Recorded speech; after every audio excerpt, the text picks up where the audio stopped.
ओम श्री गणेशाय नमः। वसुदेवसुतं देवं कंसचारूढमर्दनं देवकी परमानन्दं कृष्णं वन्दे जगद्गुरुं। कृष्णं वन्दे जगद्गुरुं। महादेव राधे। आप परब्रह्म परमात्मा भगवान कृष्ण की जब लीलाओं का श्रवण करेंगे तो आपको सबसे पहले यह ध्यान में आएगा कि भगवान का जन्म यहाँ क्यों हुआ। तो भगवान का जन्म इसलिए हुआ क्योंकि पृथ्वी माँ जो है संपूर्ण राक्षसों का व्यवहार देख करके दुखित हो रही। जब दुखी हो रही थी तो वह रंभाते हुए यानी कि रोते हुए, जैसे गाय रंभाती है ठीक उसी प्रकार से जाती है। ब्रह्मा जी से कहती है, हे भगवान मेरी आप रक्षा करें। ब्रह्मा जी समुद्र के पास जाते हैं, स्तुति करते हैं परम ब्रह्म परमात्मा नारायण की। जब नारायण की जब स्तुति करते हैं तो वहां से एक आकाशवाणी क्या होती है, हे देवताओं आप सभी लोग जाएं और जा करके ब्रज क्षेत्र में आप अपने अवतार को मानव के रूप में ग्रहण करें। आप वहां जब आप ग्रहण कर लेंगे अवतार को तो भगवान का जन्म होगा। ऐसा सुन करके ब्रह्मा जी लौट आते हैं, सभी देवताओं को बताते हैं। सभी देवता अपने अवतारों के साथ क्या करते हैं कि वह ब्रजमंडल में आ जाते हैं। कोई श्रीदामा बना है, कोई मनसुखा बना है, कोई पेड़ बना है, कोई लताएं वृंदावन की बना है, जल में कीड़ा बना हुआ है। इस तरह हमारे बलराम जी शेषनाग भगवान क्यों पीछे रहे, वह क्या करते हैं कि सबसे पहले वह माँ देवकी के गर्भ में प्रवेश कर जाते हैं।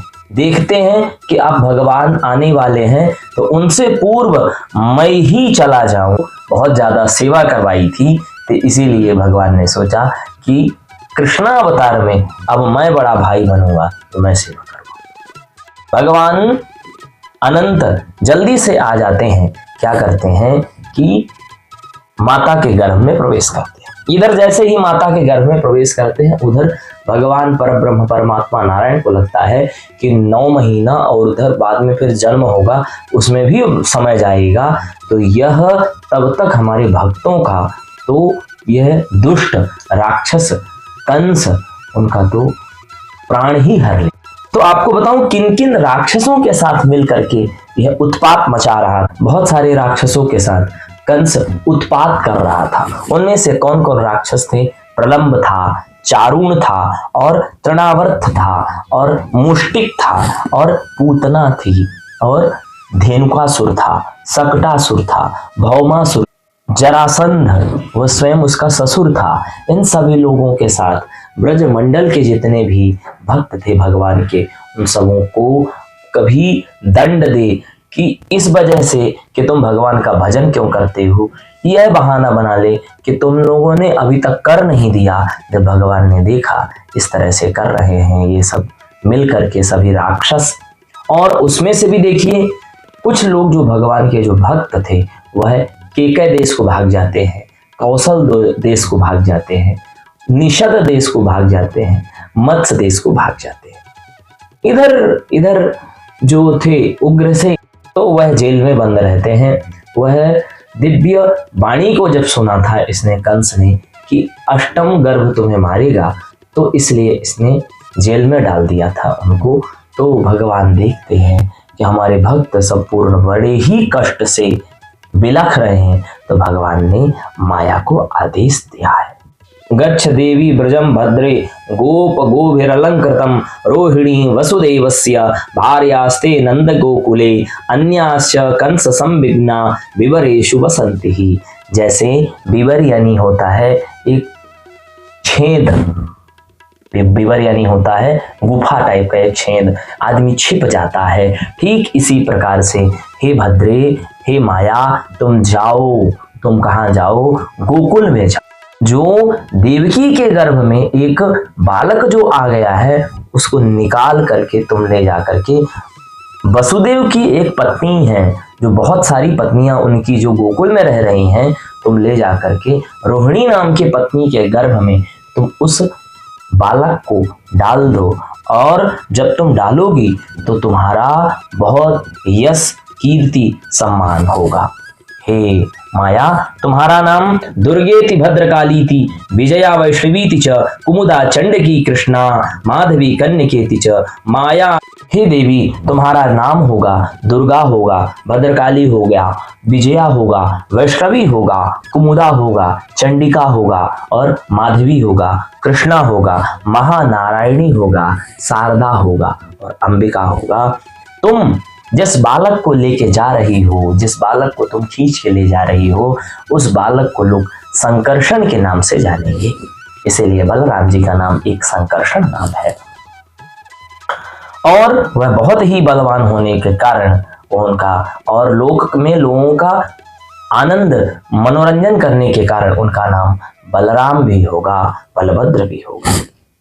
तो योग निद्रा ने क्या किया कि गर्भे प्रणीते देवक्या रोहिणीम योग निद्रया अहो विश्रमसितो गर्भ इति पौरा विचक्रशुहु। अब क्या हुआ कि जब वह माया देवी जब लेकर के चली गई उस गर्भ को, तो लोगों को पता क्या चला कि आज फिर से देवकी का गर्भ गिर गया, पात हो गया उसका। तो पुर के जितने भी लोग थे कंस को कोस रहे थे, परंतु राजा के प्रति कौन बैर भाव ले सकता है। सबने यही सोचा कि जितने भी पुत्र पौत्र आदि थे, बताओ 7 तो चले ही गए, अब ये जो 6 तो इसने मार ही दिया इस दुष्ट ने, 7वां ये जो आया ये भी चला गया, क्या दुर्भाग्य है इसका। इस तरह से जब सोच रहे थे तो भगवान की बड़ी सोची समझी लीला है, इसके बारे में समझना बहुत मुश्किल है। तब क्या हुआ कि भगवान चतुर्भुज स्वरूप में वहां पर प्रकट हुए। भगवान चतुर्भुज स्वरूप में प्रकट हुए। कारागार में प्रकट होने के बाद देवकी से कहा कि मैं आपका पुत्र बन के आऊंगा। भगवती देवकी ने बड़ी ही स्तुति की, परंतु देवकी के अंदर वह भाव नहीं आया ममत्व का। देवकी ने कहा कि जय शिशु लीला, अगर आपको शिशु की लीला करनी है तो छोटा बालक बनना पड़ेगा। आप इस तरह से सोच रहे हो कि आप चतुर्भुज स्वरूप में आओगे तो काम नहीं चलेगा। भगवान ने कहा भैया मैं आऊंगा, परंतु अभी जो बातें मैं बताना चाह रहा हूं उसको आप श्रवण करो। वसुदेव देवकी को भगवान कहते हैं कि जब जन्म हो जाएगा ऐसा करना कि आप जो है नंद के यहाँ ले जा करके हमें रख देना, और वहाँ एक कन्या जन्मी है, उस कन्या को ले आकर के अपने पास रख लेना। कंस आएगा उसी कन्या को दे देना उसको। भगवान उस समय जैसे ही माता ने कहा कि आप बाल रूप में होइए, यह स्वीकार नहीं है कि आप हमारे पुत्र हैं और इतने बड़े आप हैं। तो भगवान तो भक्त के लिए ही लीला करते हैं। भगवान तुरंत उसी समय तत्क्षण ही एक छोटे से बालक के रूप में आ जाते हैं, बाल कृष्ण हो जाते हैं, कन्हैया लाल हो जाते हैं। और वो कहाँ परम ब्रह्म परमात्मा विष्णु और कहाँ कन्हैया लाल बनते हैं। और कन्हैया लाल जैसे बनते हैं तो उससे पूर्व देवताओं ने, ब्रह्मा जी ने स्तुति की है, सत्य व्रतम सत्य परम त्रिसत्यम सत्यस्य योनिम निहतम च सत्ये सत्यस्य सत्यमृत सत्य नेत्रम सत्यात्मकम त्वाम शरणम प्रपन्ना। हे प्रभु आप सत्य हैं, हम प्रपन्न हैं, आप मेरी रक्षा करें। भगवान ने प्रवेश किया जैसे ही गर्भ में देवकी के, तो तुरंत देवकी के मुखमंडल की आभा ही बदल गई। इतना सुंदर देवकी का तेज कि उसको हर बार आता था कंस, रोज देखता था, और बच्चे थे तो और देखता, रोज आता था कंस, परंतु इस समय बहुत ज्यादा ही तेज देख करके वह एकदम पूरी तरह से चकित हो गया और अपने पहरेदारों को लगा दिया। कहा एक एक मिनट, एक एक क्षण क्षण की हमें वहां पर क्या हो रहा है यह सब हमें रिपोर्ट करते जाओ। तो सभी उसके जो गण थे वह एक एक मिनट। फिर क्या हुआ, सोचा कि देवकी को क्या किया जाए, अभी से मार दिया जाए। ये हरि तो जन्म में है इसके पेट में, ना ये रहेगी ना हरि रहेगा, तो ऐसा करते हैं, इसको अभी मार देते हैं। पर लेकिन वो बड़ा बलवान था, नैतिक उसके ऊपर जिम्मेदारी भी थी। उसने सोचा पहली तो ये एक बहन, दूसरी ये अबला, तीसरी ये गर्भवती, और चौथी अगर मैं मारता हूं, चौथा कारण ये है कि संपूर्ण जो मेरे संसार में जो कीर्ति है उसका विनाश हो जाएगा।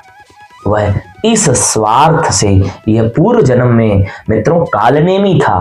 कालनेमी बदल तो नहीं सकता ना, कहते हैं स्वभाव तो व्यक्ति का बदल नहीं सकता, चाहे कुछ भी हो जाए। जो स्वभाव है वो रहेगा तो रहेगा। तो कालनेमी जो कंस था वह तुरंत यही सोच ही रहा था, और भगवान वहां देवताओं का कार्य सिद्ध करने के लिए भगवान जन्म लेते हैं, कन्हैया लाल जन्म लेते हैं। और कन्हैया लाल के पिताश्री एक कपड़े में और एक उसमें लेते हैं, टोकरी में लेते हैं और चल देते हैं। इतनी भयंकर बारिश, भाद्रपद का वह जन्माष्टमी का समय, अष्टमी का समय जैसे ही जाते हैं, यमुना जी भयंकर उफान में थी। यमुना जी भयंकर उफान में थी, और जैसे ही जा रहे थे तो तुरंत बारिश होने के कारण भगवान के ऊपर जल पड़ रहा था, तो शेष ने भगवान को छाया दी है। शेष ने भगवान को छाया दी, और ऊपर से यमुना जी भी न माने। यमुना जी बढ़ते जाएं और भगवान के पिताश्री तो नीचे डूब ही जा रहे थे। और जैसे भगवान ने देखा कि हमारे पिताश्री तो लग रहा है कि हमें भी लेके बहा दें, जैसे ही नीचे किया है भगवान ने अपने चरणों को, तुरंत यमुना जी नीचे चली गई हैं, कालिंदी नीचे चली गई है, और कालिंदी ने रास्ता दिया है। भगवान जाकर के गोकुल में पहुंचे हैं, और गोकुल में पहुंचने के बाद उस माया यानी उस कन्या को लिया है, और कन्या को लिया, और जैसे ही उस कन्या को लेकर के आया है तो भगवान की कृपा से सभी को पता चल जाता है देवकी को आज कन्या हुई है। तो आगे जो कन्या हुई है उसके साथ, देवकी के साथ क्या होगा, यह प्रसंग हम बाद में सुनाएंगे। आप लोग मेरे चैनल को लाइक शेयर करते रहें, जिससे भगवान नाम कथा संकीर्तन यह मैं हमेशा आपके एक सब्सक्राइब बटन से मुझे बड़ा ही आत्मविश्वास मिलता रहेगा। मैं इसी तरह से वीडियो बनाता रहूंगा। हाँ देवता।